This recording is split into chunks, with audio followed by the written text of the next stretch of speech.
안녕하십니까? 안녕하세요. 예, 오늘 저는 누가복음 18장 1절에서 8절에 있는 말씀을 본문으로 해서 정해진 현실, 끈질긴 간구라는 제목으로 함께 말씀을 나누도록 하겠습니다. 혹시 여러분들 어떤 결과를 얻기 위해서 엄청 노력해 본 적이 있으신가요? 그런 경험들, 이거 하기 위해서 부단히 노력을 해봤다. 있으신가요? 한 번씩은 다 그런 경험들이 있을 겁니다. 운동도 그런 게 될 거고, 공부도 있을 거고, 돈을 버는 것도 있을 거고. 예전에 제가 목회를 처음 나왔을 때, 저희 교회 청년 중에 한 청년이 돈이 그 청년의 목표였습니다. 그래서 그 청년은 버스 정류장은 여기서 묵호까지 가는 그 정도의 거리를, 절대 버스 타지 않습니다. 걸어 다녔어요. 그리고 내 수중에 몇천만 원을 모을 때까지 대학생이었는데 정말로 그 돈을 쓰지 않습니다. 누군가에게 밥을 얻어먹을지언정 절대로 사지 않고요. 그리고 같이 모여서 더치하는 그 자리엔 나타나지 않습니다. 그런 청년을 봤었던 적이 있는데 물론 잘 살고 있습니다. 그리고 그렇게 못 살지 않고 잘 살고 있는데 저는 그때 당시는 너무 그 청년이 정도 없다 생각했는데 생각해보니까 뭘 하나 얻기 위해서 그 온갖 노력을 하는 그 모습이 지금 생각해보니까 대단했던 것 같아요. 정해진 결과를 얻기 위해서 혹시 여기 이 사진 인터넷에서 본 적이 있습니까?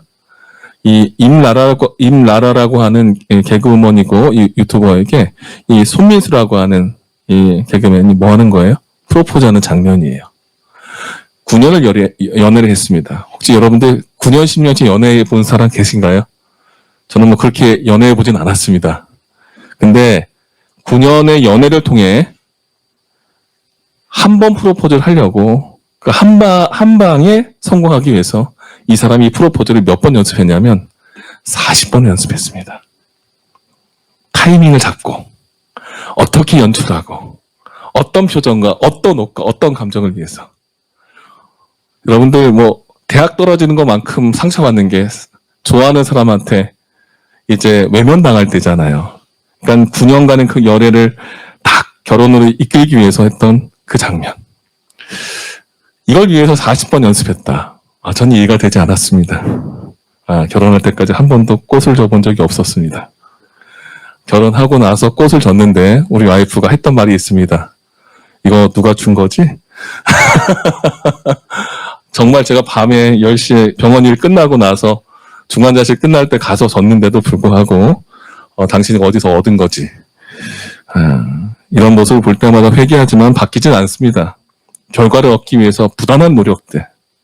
여러분들 공부하는 학생들 일반적으로 이 통계가 요 근래 통계를 잘 찾을 수가 없었습니다. 2018년 통계까지밖에 없었는데요. 10년에서 18년 사이 통계들인데 OECD 국가들 중에서 우리나라 고등학생들이 제일 많이 공부하고요.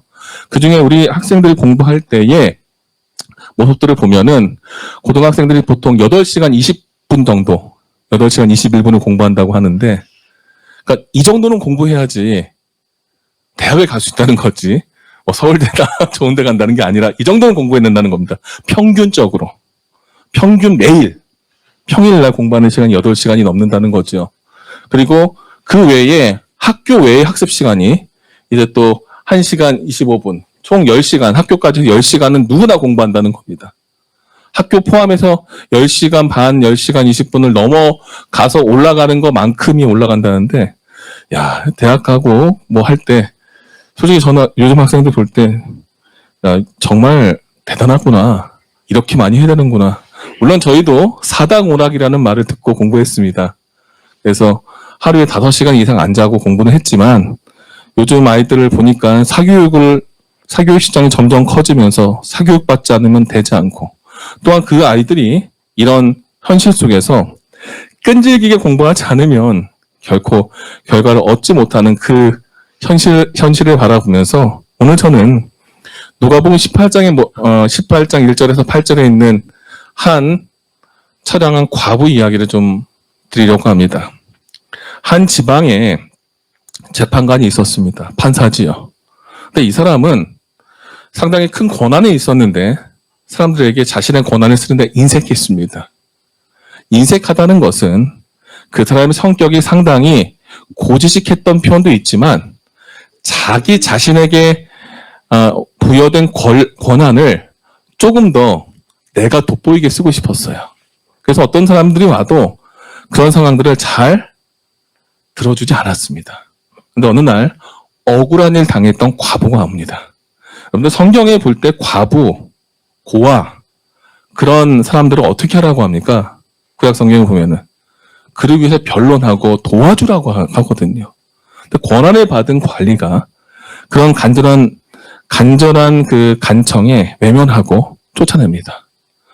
또 다른 사람들이 와서 간청하는데 그 맨 뒷줄에 또 이 여인이 섭니다. 이 한 과부가 또 와서 간구하죠. 이 짜증이 났던 이 재판관은 이 여인을 쫓아냅니다. 그리고 기다렸는데 또 다른 사람들이 또 오지요. 근데 그 틈에 또 껴있습니다. 또 한 번 왜 내 원한을 좀 풀어달라고, 날 좀 도와달라고. 화가 단단히 난 이 관리는 이 여인을 또 쫓아냅니다. 이 정도만 가야 되지요. 그런데 이 여인이 또 옵니다. 그래서 저 좀 도와주세요. 이 재판관이 그 다음 어떻게 했을까요?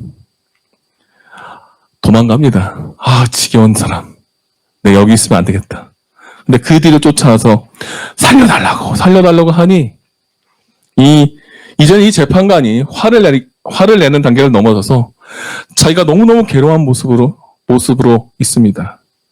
계속 쫓아다니고 그렇게 그녀가 내 집까지 쫓아갈 것 같아서 겁나서 이제는 너무너무 귀찮아. 뭔지 한번 말해볼래? 그 이야기를 듣고 그 이야기에 경청합니다. 그리고 그 재판관이 한마디 하죠. 그래, 네가 정말 불리하고 억울하겠다. 내가 도와줄게. 그리고 그 여인은 그 응답을 받고 돌아가죠. 이 이야기는 예수님께서 제자들에게 낙심하지 말고 기도해야 될 그 교훈을 주기 위해서 비유로 말씀하신 겁니다. 비유는 진짜 있었던 이야기일까요? 아닐까요? 아니지요. 그러니까 설명을 위해서 만든 겁니다. 하지만 이것이 실화가 소재될 수도 있고 어쩌면 안 될 수도 있지만 중요한 목적은 교훈을 위해서 만든 겁니다. 근데 이 재판장의 모습을 어떻게 표현했냐면 하나님도 두려워하지 않고 사람도 무시하는 사람, 일명 싸가지 없는 사람, 그리고 한 과부는 너무너무 억울하게 사는데 그 삶이 원한으로 가득한 사람. 여자가 한을 품으면 온유월에도 서리가 내린다고 하는데 근데 그렇게 할 만큼 삶의 원동력도 없었던 여자입니다. 늘 실패와 좌절 속에 있었던 그 여인이. 그리고 그 여인이 이 재판장에게 가서 이야기하죠. 근데 계속적으로 서너 번 이상 거절당할 때에 이 여인이 그 재판장으로부터 응답을 받게 된 한 이유는 5절에 나와 있습니다. 이 과부가 나를 뭐한다? 괴롭힌다. 나를 번거롭게 한다. 그래서 내가 이 여자 이거 해결해주면 끝나니까 보내야지. 이 이야기를 하면서 예수님께서는 하나님의 백성들이 이 땅에 살아가면서 하나님을 대하는 태도가 어때야 되는지를 설명하지요. 하나님은 선하신 분입니까? 불의하신 분입니까? 선하신 분이지요. 선하신 분인데도 불구하고 우리는 그 하나님께 간절하게 기도하거나 달라고 하지 않는다는 걸 역설하는 거예요. 불의한 재판관, 불의한 사람에게도 이런 선한 마음이 있고 이렇게 해결해 주려고 하는 의지가 있는데 우리가 하나님의 백성으로 구원받았는데도 불구하고 왜 그렇게 하지 않느냐에 대해서 이야기하는 겁니다. 우리가 예수님의 십자가로 얻었던 그 구원은 이미 우리에게 한 번 구원받은 것으로 유효합니다. 이제 유효한 이 구원을 확증하는 순간이 예수님의 재림 때까지 우리의 삶을 유지하고 연장하고 연결하는 겁니다. 그 과정 속에 우리의 영원한 온전한 이 구원이 이제 완전하게 서기 위해서 이제 우리는 어떻게 하나님과 연결되어 있는지를 이야기하는 거죠. 그러면서 8절에 인자가 올 때에 세상에서 믿음을 보겠느냐라는 표현을 합니다. 어떤 믿음을 이야기하는 건가요? 기도하는 믿음. 어떻게 기도하는 믿음이요? 끈질기게 기도하는 믿음. 어떻게 끈질기게요? 권한을 갖고 있는 권한을 갖고 있는 그 존재를 괴롭힐 만큼의 영적인 끈질김이 있는 그 믿음입니다. 오늘 이 내용 속에 이 여인이 당했던 현실을 한번 살펴보겠습니다. 그것은 그 여인의 능력으로, 그 여인의 어떤 노력으로 상황은 전혀 변하지 않았습니다. 그녀의 환경은 다시 태어나도 똑같이 이렇게 될 것 같았어요. 왜요? 내 출신과 내가 타고난 천운이 재수가 없으니까요. 그래서 그 여인이 당했던 그 현실 속에 그 여인은 나는 이렇게 살기 어렵고 잘 되지 않아. 혹시 여러분들 여러 번 노력해 봤어요. 선생님이 이렇게 보라고 했는데 책을 여러 번 봤는데도 불구하고 이해가 안 돼요. 내가 이렇게 돈을 아껴서 뭐 투자해 봤는데 안 돼요. 이런 현실 속에, 가혹한 현실 속에 있다면 여러분들 삶 속에서는 긍정이 내 삶을 지배할까요? 부정이 지배할까요? 당연히 부정이죠.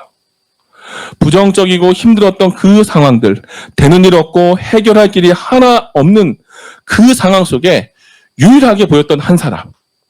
저 사람 꽂으면 될 것 같아. 그래서 해결해 줄 그 사람을 쫓아갑니다.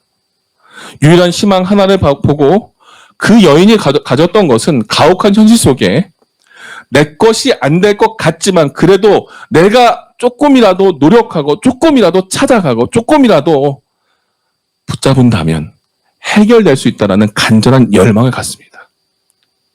그리고 그 여인이 그 현실을 넘어서기 위해서 그 한 사람을 만났을 때 그 여인이 반드시 넘어야 될 그 하나는 바로 넘어설 고난, 넘어설 장애물이 있었습니다. 바로 그것은 고난을 가진 그 사람을 움직여야 한다는 그것이죠. 그런데 이 재판관은 어떤 사람이었냐면 어떤 배려도 없고 고통에 대한 공감 능력도 없었던 사람이었다는 거죠. 심지어는 그 여인의 이 한 번의 문제를 해결해 줄 수 있었지만은 그렇게 하지 않는, 의도적으로 그렇게 하지 않는 사람이었다는 거죠. 그리고 그녀의 눈앞에 있었던 그 현실은 몇 번이고 찾아갔습니다. Again and again. 다시 또 다시 찾아갔지만 경멸받고 심판석에서 쫓겨났다라고 이 실물교훈에는 기록되어 있습니다. 그럼에도 이 여인은 내 문제를 해결할 존재가 그 하나밖에 없으니 하나만을 붙잡고 이제 온전히 거기에 모든 인생을 겁니다. 힘을 걸죠. 그리고 그 여인은 그 재판장에게 갔는데 그 재판장이 어떤 사람이었냐면 그는 내가 갖고 있었던 고유의 힘, 독단적인 그 힘을 보여주고 싶었던 사람이에요. 되게 권위적이죠. 그리고 내가 이 사람에게 온전하게 간절히 간청했을 때 이것이 헛되게 될 때 그 사람은 그래. 내가 이 정도 힘 있는데 남들 안 되는 거 보고 내가 더 권위가 있고 위에 있다라고 이렇게 했던 사람이에요. 내 자존심도 무너지고 내 삶도 무너지고 희망마저도 무너져 가는데도 불구하고 이 여인은 성품 또한 선하지 않고 어느 누구도 가까이 하고 싶지 않지만 오직 그 사람이 갖고 있었던 그 권한, 능력, 그걸 바라보고 거기에 목을 맵니다. 이 여인은 이렇게 선택합니다. 내가 거절당해도, 내가 무시당해도 뭐 하겠다? 붙잡겠다. 이 실물교훈을 볼 때 이 표현이 되게 인상적이었습니다. but이라는 단어와 not with standing이라는 단어예요. 이 두 단어는 똑같이 그러나라는 뜻이에요. 상황이 안 좋지만, 상황이 허락하지 않지만, 이 사람이 날 받아주지 않지만, 실패가 분명히 보이지만, 그녀가 얻어야 할 것, 간절히 소망하는 것을 포기했어요, 안 했어요? 안 했다는 거예요. 그 재판관이 멸시하고 의도적으로 들어주지 않고 의도적으로 그 여인을 내쫓을지라도 그녀는 실패하거나 낙심하지 않을 것이었고 그의 무관심과 냉혹함 속에 자신의 삶이 놓여져도 그럼에도 불구하고 그 판사가, 그 재판관이 뭐 할 때까지? 동의할 때까지, 받아들여질 때까지 그녀의 탄원, 그녀의 간청을 어떻게 했어요? 지속했다. 저는 지속했다라고 썼는데 이 말은 이런 표현이에요. 다그치고 해주세요, 해주세요, 해주세요. 달라붙은 겁니다. 결국 이 이야기에서 응답받은 기도의 비결, 응답받은 그 비결을 5절에서 이야기한 것처럼 번거롭게 했고, 그리고 그 여인이 그 재판장 하나를 붙잡은 겁니다. 그런데 이 표현에서 이 여인이 그 재판장에게 붙어있던 시간이 길었을 것 같아요? 짧았을 것 같아요? 순서로 볼 때, 우리들의 시간 속에서 볼 때는 한 번, 두 번, 며칠 한 게 아니죠.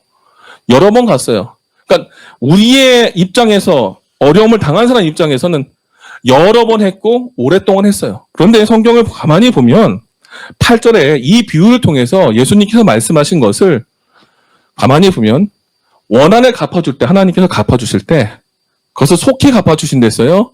늦게 갚아주신댔어요? 속히라고. 즉시 갚아준대요. 근데 이 여인은 즉시 갚음을 받았어요? 아니면 좀 오랫동안 뜸을 들였어요? 뜸을 들였죠. 저는 이걸 보면서 약간 왜 이렇게 하셨을까? 실제 이 심을 교훈에는 하나님께서는 우리가 어려움을 당할 때에 그것을 속히 즉시 갚아주시겠다는 약속에 의해서 우리가 밤낮 부르짖고 하나님께 의지할 때 그 기도 응답해 주시겠다고 해요. 그런데 예수님께서 말씀하셨던 비유 속에 이 여인이 당했던 시간은 빠르지는 않았어요. 여러 번 갔어요. 즉시라고 하는 말은 분을 다투는 게 아니에요. 초를 다투는 겁니다. 여러 번 횟수가 지나갔고 자신의 턴이 올 때까지 또 찾아갔고, 우리가 생각할 땐 길고 지루하지만 하나님께서는 그걸 빨리 갚아주셨대요. 왜 그랬을까? 한 기사를 봤는데 사람이 시간을 느끼는 속도가 다르다는 겁니다. 젊을수록 느리게 인식하고 늙을수록 빠르게 인식한다는 거예요. 그래서 우리 이렇게 얘기하잖아요. 10대는 10km로 가고 40대는 40km로 가고 60대가 되면 60km로 간다고 이야기하잖아요. 어른들이 그렇게 늘 얘기합니다. 근데 진짜 살아보니까 점점 빨라져요. 정신없이 빨리 가요. 자신이 체감하는 것보다 실제로 이렇게 빨리 느끼는 것. 실제 사람들이 실험을 했는데 젊은 사람하고 노인을 놓고 자신이 생각하는 3분의 시간을 이제 체크해 보게 했어요.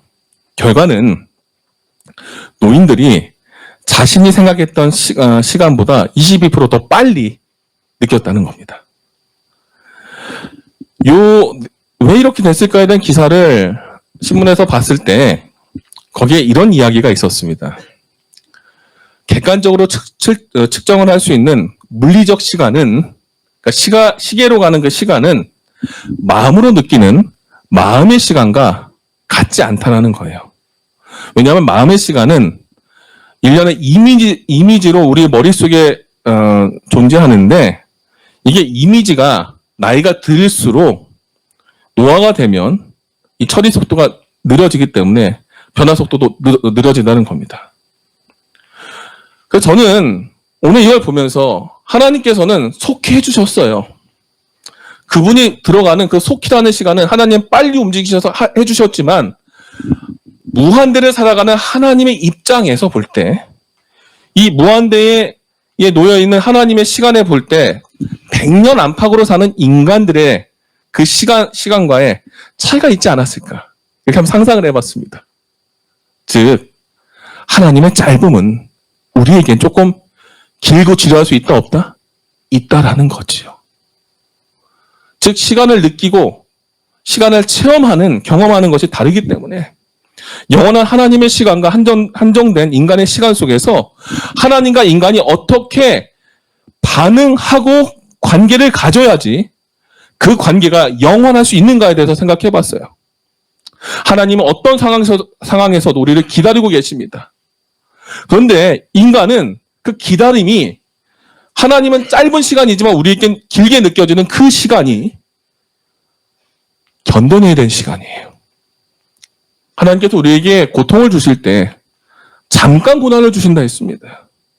근데 막상 그 고난을 겪었던 사람들은 잠깐이에요. 10년 동안 병상에 누워서 욕창당하고 죽을 고생한다 생각해 보세요.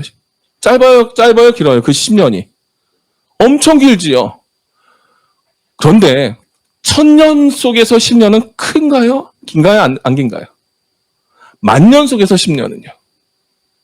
무한대라고 하는 시간 속에 10년은 어떨까요? 즉 시간에 대한 개념들이 조금 다를 수 있다는 거예요. 하나님을 기다리십니다. 근데 우리는 견뎌야 돼요. 왜? 우리가 느끼는 그 체감의 시간이 더 힘드니까요. 하나님은 그 시간 동안 우리를 돌보시는데 우리는 돌보시는 하나님의 보호 아래 우리의 견뎌내는 시간을 지속해야 됩니다. 오늘 한 과부의 비유를 통해서 우리에게 요구하신 것은 우리가 처음 신앙을 시작했던 그 신앙의 모습을 끝까지 견뎌내고 지속하기 위한 지속성을 이야기합니다. 이 persistent라는 말은 지지하고 버텨내고 끈질기게 붙잡고 당겨내는 힘입니다. 하나님께서는 우리의 삶을 돌보시기 위해서 어떻게 하시냐면 그저 보십니다. 보시다가 쭉 돌아보시다가 어떤 상황이 펼쳐질 것 같으면 그 사람을 stare, 응시합니다. 눈을 계속 지켜보죠. 그러다가 조금 더 관심 있게 watch합니다. 신중하게 보십니다. 그러다가 observe, 뭐예요? 어떤 게 잘못되고 있나 찾아보세요. 그 다음에 뭐 하는 거예요? 돌보시는 거예요. 즉 하나님께서 우리 삶 속에 우리를 기다리시고 돌보시는 과정 속엔 끊임없이 우리를 어떻게 하고 계신다는 거예요? 보고 계신다는 게 있어요. 보고 있는 그 자체는 하나님의 시간 속에는 잠깐 보고 지켜보고 관여하는 이 스텝이 잠깐이지만 우리가 느끼기엔 상대적으로 길게 느끼죠. 이 하나님의 보시는 시간 속에 우리가 해야 되는 그것은 그 지켜보시는 돌보신 가운데 영적인 우리의 성장을 촉진하고 견뎌내기 위해서 우리는 뭐 해야 돼요? Pray. 기도해야 돼요. 그리고 ask. 간구하는 겁니다. 조금 더 간절하게. 그리고 entreat. 이것은 beg라고 하는 단어 아세요? beg은 거지입니다. 아주 그냥 낮아져서 더 처절하게 하나님께 달라고 요청하는 겁니다. 응답이 없어도 endure, 견뎌내고 참는 겁니다. 그리고 persist, 이것을 완전히 내 것으로 만들기 위해서 버텨서 잡아내는 거죠. 오늘 예수님께서는 이 과부의 비유를 통해 우리에게 진짜 하나님 안에서 승리하고 싶어? 하나님 안에서 응답받고 싶어? 기도에 대한 응답과 영생에 대한 확신과 이 땅에서의 축복을 받고 싶다면 너희가 보고 배운 대로 견뎌봐. 꺾이지 마. 다시 일어나라는 거죠. 밟히고 쓰러질지라도 다시 일어나고 그 가운데서 하나님을 붙잡으라고 이야기합니다. 그리고 그 이유에 대해서 이렇게 얘기합니다. 왜냐하면 지금 내 삶 속에 왜 이런 기도가 필요하고 왜 이렇게 붙잡는 것이 필요한가? 누가복음 18장의 위치가 되게 중요합니다. 왜냐하면 18장이 17장 다음에 나와요. 그래서 이 18장에 대한 주석을 할 때 제가 봤던 한 논문에 이런 얘기가 있더라고요. 18장이 우리에게 주는 것은 에스카톨로지컬 뷰를 갖고 있다 그래요. 이게 무슨 말이냐면 종말론적인 관점을 갖고 있다는 겁니다. 그러니까 이 기도하고 끈질기게 기도하라는 것이 단순히 신앙생활 잘해라는 게 아니라 예수님의 재림을 앞두고 재림을 기다리는 성도들이 어떻게 살아야 하는지에 대한 되게 중요한 지표가 된다는 걸 이야기합니다. 누가복음 17장 20절로 37절을 보시면 이 바리새인들이 예수님께 이렇게 물어봅니다. 언제 주님의 나라가 이 땅에 임합니까? 하나님의 나라가 어떻게 임합니까? 물어봅니다. 그런데 예수님이 뜬금없는 다른 말을 하세요. 하나님 나라는 볼 수 있게 임한다? 아니, 하나님 나라는 안 보여. 여기 예수님이 있다, 여기 하나님이 있다 해도 가지 마. 이미 하나님 나라는 어디 있다고요? 너희 안에 있어. 이 뒤에 여러 비유들이 나옵니다. 두 여인이 밥을 짓고 또 밭에서 일하는 비유, 노아의 때에 대해 비유, 우리가 흔히 아는 마태복음 24장에 말하는 재림 때의 징조와 비유가 나옵니다. 그런데 예수님이 그 앞에 했던 말씀이 있어요. 하나님 나라는 눈에 안 보이는 거야. 너희 마음에 있는 건데. 바로 이렇게 하나님 나라, 인자에 임재하시고 이 땅에 오시는 그 관점에서 말한 걸 종말론적인 관점이라고 하는데 이것을 재림신앙의 관점으로 봅니다. 근데 여기에 예수님이 했던 중요한 포인트가 있어요. 제 블럭을 쳐놨던 이유는 보이기 때문에 그때 딱 하는 것이 아니라 보이지 않아도 그렇게 살 수 있게 하라는 거죠. 아이들과 부모가 진짜 관계가 쓰면 그 아이는 부모가 시키지 않아도 그 일을 합니다. 부모가 보이지 않아도 원래 부모의 말을 순종하지요. 그 이유는 신뢰 속에 관계가 형성되었기 때문이죠. 즉, 제가 오타를 썼네요. 간구와 관계에 대한 이야기입니다. 어떤 간구요? 끈질기게 기도하면서 얻었던 persistent relationship.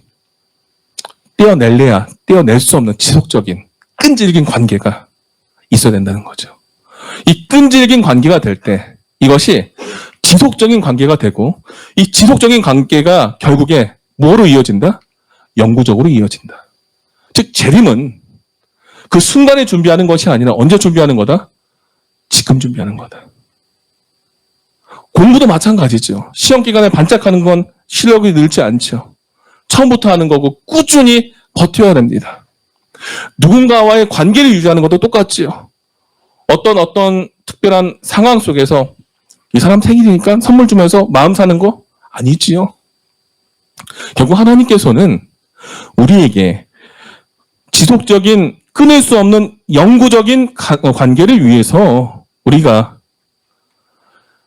우리 안에 있는 하나님의 나라를 찾고 놓치지 않도록 그 기도하는 삶을 갖고 살아가라고 이야기하는 겁니다.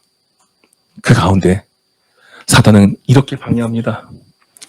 사단은 하나님의 백성들을 속이고 파괴하기 위해서 끊임없이 잘못 전달하고 고소합니다. 그리고 이 비유 속에서 그리스도께서 기도하라고 가르치는 것은 사탄과 그의 대리자들로부터 그들의 힘으로부터 우리를 뭐 하기 위해서? 구원하시기 위해서. 완전한 분리와 보호를 위해서 한다는 것. 즉 끈질긴 기도와 하나님께 붙어 있으려고 하는 그런 영적인 열망은 우리가 살기 위한 것이고 영원한 구원을 약속한 재림의 순간에 우리가 함께 그 순간을 준비하기 위한 내 삶 속의 영적인 준비라는 겁니다. 어려운 일이 있고 힘들 때 우리는 머리를 쥐어 잡습니다. 그리고 이 손으로 내 자신을 괴롭게 하면서 낙심될 때 우리의 손은 낙심의 손이 되어 누군가를 원망하고 그 시간을 허비합니다. 하지만 하나님께서 모든 것을 해결할 테니 머리를 쥐어 잡았던 나의 손을 어디를 잡으라고요? 하나님을 붙잡기 위한 버티는 기도의 손으로 만들라는 겁니다. 하나님께서는 누구나 다 하는 그 낙심의 손이 하나님의 능력이 내 삶에 개입할 수 있도록 기도의 손이 되도록 모아 기도하는 그 사람으로 우리가 되기를 원하십니다. 간절함을 위해 버티는 기도, 해결함을 위해 이루어지는 끈질긴 기도, 하나님을 만나고 그분을 위해서 드리는 그 영원한 기도가 하나님께서 말씀하셨던 이 한 과부의 기도라는 것이지요. 그 끈질김은 바로 이걸 얘기합니다. 마지막 문장만 번역했습니다. 이 한 주석의 기도에 대한 이야기를 정의하면서 항상 기도하는 것, 이것은 멈추지 않는 기도, 이걸 넘어서서 어떤 걸 얘기하냐면 규칙적인 호흡처럼 기도를 우리 삶 속에 자연스럽게 만드는 것을 의미한다. 기도가 불편한가요? 기도가 특별한 건가요? 밥 먹을 때만 하는 게 기도인가요? 여러분들 삶 속에 어떤 선택과 내 삶의 방향이 항상 하나님과 같이 있는지 물어보신가요? 주님이 오실 땐 주님께서는 우리가 함께 주님과 하나가 되는 그 순간이 예수님의 재림의 순간인데 지금 내 삶의 방향이 거기에 맞춰지지 않았는데도 불구하고 그 시간을 바라고 있지 않나요? 주님은 우리에게 지속적인 끈질긴 포기하지 않는 그 기도를 지금 하라고 하는 그 이유는 그 자세를 가지고 규칙적인 호흡처럼 자연스럽게 주님과 연결된 그 삶을, 영적인 규칙성을 만들어서 살라는 걸 의미합니다. 왜냐하면 시대소망에 보니까 이 표현이 있습니다. 구원의 과학은 설명될 수 있어요? 없어요? 없어요. 그런데 이것은 경험으로 알 수가 있다. 예수님은 과학적인 설명과 논리적인 설명으로 다 될 수가 없다는 겁니다. 하지만 경험해보면 이것이 진짜인가 아닌가를 알 수 있다는 거죠. 자신의 죄악을 보는 자만이 구원자의 소중함을 분별할 수 있다고 엘렌 G. 화이트는 이야기했어요. 왜냐하면 내 죄악, 나의 부족함, 나의 한계를 체험한 자만이 절대자를 의지할 수 있기 때문입니다. 오늘 여러분들의 능력의 한계, 소유의 한계, 아니면 물리적인 내 삶의 한계가 있다면 그것으로 감사하십시오. 거기서부터 우리가 다시 한번 기도하고 주님을 붙들고 주님과의 연결된 관계를 더욱더 단단하고 견고하게 만들어서 주님이 오시는 날 함께 주님과 만날 수 있게 준비하는 것이 바로 이 한계 속에서 다시 한번 시작되어야 된다는 것을 기억하십시오. 우리가 이렇게 기도했으면 좋겠습니다. 지혜를 구할 때도 우리가 아주 마음에 강하고 간절한 소망으로 표현했으면 좋겠습니다. 하나님께 내 삶의 지혜를 달라고 하고 해결되지 않는 문제에 대해서 기도할 때에도 그 삶의 방향을 놓고 아주 강하고 부지런히 그리고 더 강한 열망을 가지고 그런 마음을 가지고 하나님 앞에 우리의 마음을 표현했으면 좋겠습니다. 또한 그 모습은 내가 그렇게 열정적으로 열망하며 기도했는데도 불구하고 되지 않았을 때 여러분 흔들리지 마시고 약속만 붙잡으십시오.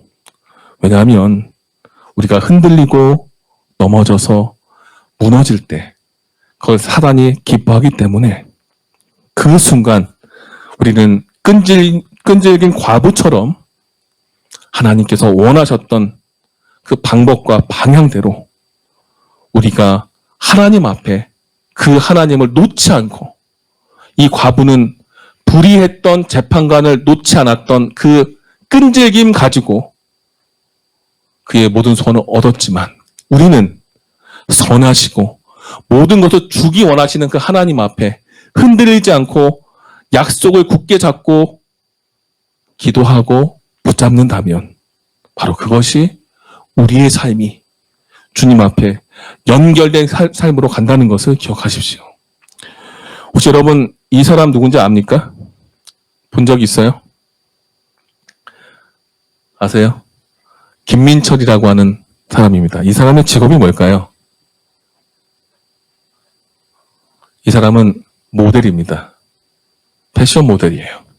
근데 이 사람이 원래 이런 모습이었어요.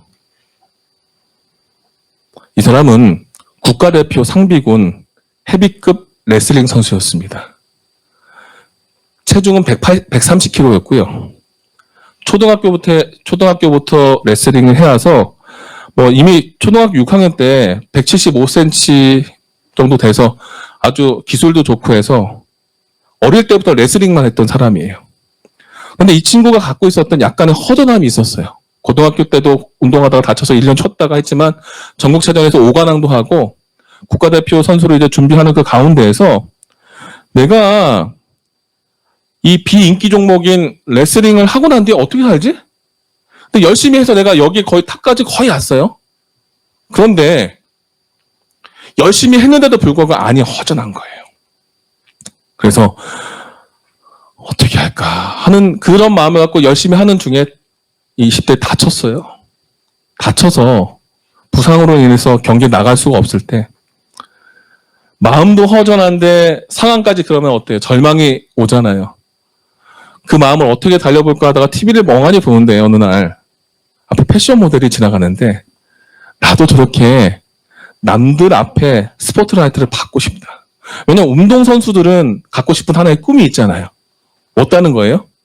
금메달. 높은 곳에서 스포트라이트를 받고 싶은데 이거라도 하고 싶다. 그 생각이 들었어요. 그리고 그 마음의 소리가 점점 가까워지자 그 사람이 결심합니다. 어떻게 결심하냐면 130kg가 되는 그 큰 덩치를 가지고 다이어트를 합니다. 그리고 좋아했던 음식, 술 다 거절해서 그가 TV에 나오는 그 사람처럼 되기 위해서 몸무게를 75kg까지 뺍니다. 그래서 이 몸을 만듭니다. 그리고 자신이 어떤 걸 하고 싶다고 했죠, 아까? TV 볼 때? 모델 하고 싶었어요. 살만 뺐겠습니까? 나름대로의 거기에 대한 걸 찾아보고 연습하다가 그가 파리 오트쿠티르에서 이루어지는 패션쇼에 초대가 됩니다. 혹시 여러분 이 패션쇼는 누구만 갈 수 있는지 아세요? 전 세계에서? 여자들만 갈 수 있습니다. 남자들은 여기에 설 수가 없어요. 전 세계에서 처음으로 그가 여기에 초청을 받아 워킹합니다. 그의 장애물이 많았습니다. 레슬링을 해도 안 되는 한계점을 받고요. 부상으로 인해서 안 되고요. 그 마음속에 채워지지 않는 그것을 넘어서기 위해서 그는 자신의 삶에 간절한 꿈을 붙잡습니다. 그리고 이루어내는데 자신의 삶을 넘어서서 자신의 한계를 넘어서서 그는 제2의 인생을 살고 있습니다. 여러분, 똑같이 흘러가는 똑같은 현실 속에 누구는 발전하고 누구는 도태하고 누구는 그대로 있습니다. 그것은 그 똑같은 현실 속에 늘 우리가 넘는 장애물이 있지요. 이 장애물들을 넘고 싶은 그 열정을 내가 얼만큼 갖고 있느냐. 열심히 노력하지만 되지 않는 한계점이 있을 때 한계를 넘어서고 싶은 간절함이 얼마나 있느냐. 그리고 끈질기게 간구하고 버티고 유지할 수 있는 그 힘이 오늘 나에게 있느냐. 그것에 따라서 그 결과는 달라진다는 겁니다. 똑같이 공부하고 똑같이 밥 먹고 똑같이 놀고 똑같이 살아가지만 왜 그 결과는 다를까요? 안 된다는 생각 속에 아예 그 과부가 이 재판관에 가지 않았다면 이 여인은 불행한 그 인생이 해결되지 않았을 겁니다. 우리 또한 안 될 거야, 힘들다는 생각 속에 기도하지 않고 현실을 그대로 받아들이고만 산다면 우리도 발전하지 않습니다. 끈질긴 간구와 끈질긴 그 기도, 현실을 넘어서서 더 큰 걸 바라보고 모든 걸 주시는 하나님 앞에 변화하고 싶은 그 욕망을 가지고 살아가는 그 모습은 나를 더 나은 모습으로 바꾸게 만들 겁니다.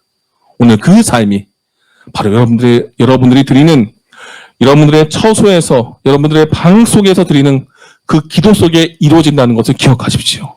그 기도가 더욱더 간절해지고 더 끈질기게 주님을 붙잡을 때 우리는 주님 오시는 그날 주님과 연결되는 하나님의 사람으로 준비된다는 것을 기억하고 새로운 한 주를 살아가면서도 하나님 앞에 더욱더 준비된 영적으로 무장된 삶으로 승리하는 삶이 되길 간절히 바랍니다.